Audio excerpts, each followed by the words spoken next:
તો ફરી એકવાર વાત આપણે અમદાવાદની કરવી છે, કારણ કે મોડી રાતથી અમદાવાદમાં જે વરસાદની શરૂઆત થઈ ગઈ હતી અને તેના કારણે ઠેર ઠેર અમદાવાદના અનેક વિસ્તારોમાં વરસાદી પાણી ભરાઈ ગયા છે। રાહદારીઓ હોય કે પછી નોકરિયાતો હોય, બધાને આ વરસાદી પાણી ભરાઈ જવાના કારણે થઈને ભારે હાલાકી પડી રહી છે।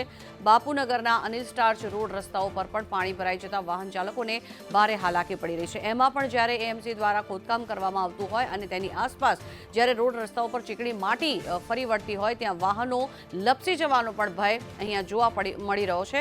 બાપુનગરના અનિલ સ્ટાર્ચ વિસ્તારમાં પણ ઘૂંટણસમા પાણી ભરાયેલા નજરે પડી રહ્યા છે અને એક તરફ બીજી ભીતિ સેવાઈ રહી છે, કારણ કે જે ખાડા ખોદેલા છે એને સંપૂર્ણપણે પૂરા કરવામાં નથી આવ્યા, પૂરવામાં નથી આવ્યા અને તેના કારણે થઈને વાહનો એ ખાડામાં ખાબકે તેની પણ ભીતિ વાહન ચાલકોને સેવાઈ રહી છે। અમદાવાદના બાપુનગર વિસ્તારના અનિલ સ્ટાર્ચની આસપાસ રોડ પર પાણી ભરાયા હોવાના દ્રશ્યો પણ સામે આવ્યા છે।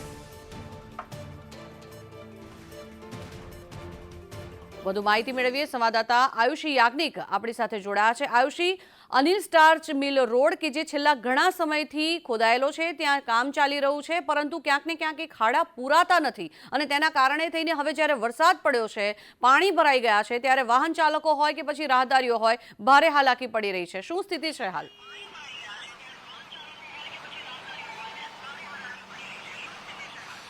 બિલકુલ ઝંખના, અમદાવાદ શહેરમાં ગઈકાલે મોડી રાત્રે જે નજીવો વરસાદ પડ્યો ત્યારબાદ ઠેર ઠેર વરસાદી પાણી ભરાઈ જવાની સમસ્યાઓ છે તે સામે આવી રહી છે। દ્રશ્યો જોઈ શકાય છે કે અનિલ સ્ટાર્ચ